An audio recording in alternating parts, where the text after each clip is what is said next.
របៀបបដូរដុំទឹកថ្នាំនៅលើម៉ាស៊ីនព្រីនឲ្យបានត្រឹមត្រូវចំពោះម៉ាស៊ីនព្រីនដូចរូបនេះដើម្បីបដូរដុំទឹកថ្នាំ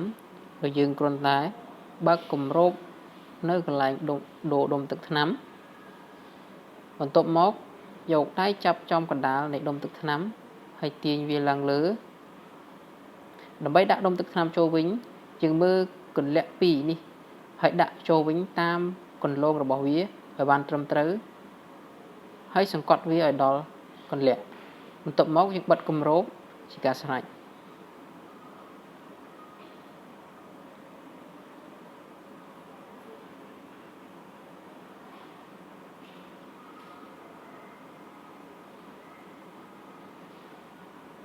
ចំពោះម៉ាស៊ីនព្រីន MFP ប្រភេទនេះ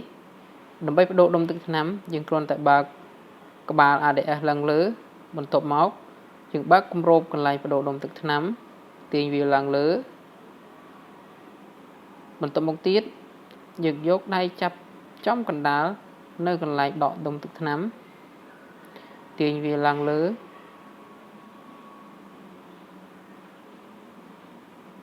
ដើម្បីដាក់ដុំទឹកថ្នាំចូលវិញយើងគ្រាន់តែយកដុំទឹកថ្នាំដាក់បញ្ចូល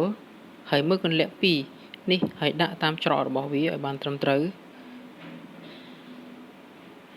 បន្ទាប់មកយើងរុញសង្កត់វាចូលក្រោមឲ្យដល់គន្លាក់របស់វាបន្ទាប់មកទៀតយើងយកដៃបិទគម្របបន្ទាប់មកទៀតយើងបិទក្បាល ADF ចុះក្រោមជាការស្រេច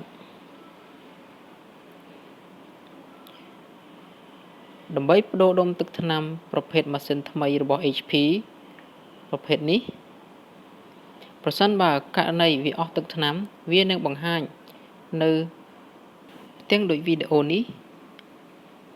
ឬក៏ករណីព្រីនមិនច្បាស់ឬក៏មានបញ្ហាយើងគ្រាន់តែបើកក្បាល ADS ឡើងលើបន្ទាប់មកទៀតយើងយកដៃបើកគម្របកន្លែងដាក់ដុំទឹកថ្នាំឡើងលើបន្ទាប់មកទៀតយើងយកដៃទាញដុំទឹកថ្នាំចេញមកលើជាការស្រេចដើម្បីដាក់ដុំទឹកថ្នាំចូលវិញយើងមើលតាមរូបបន្ទាប់មកទៀតយើងមើលសញ្ញានៃដុំទឹកថ្នាំនិងម៉ាស៊ីនដាក់ឲ្យចំកន្លាក់របស់វា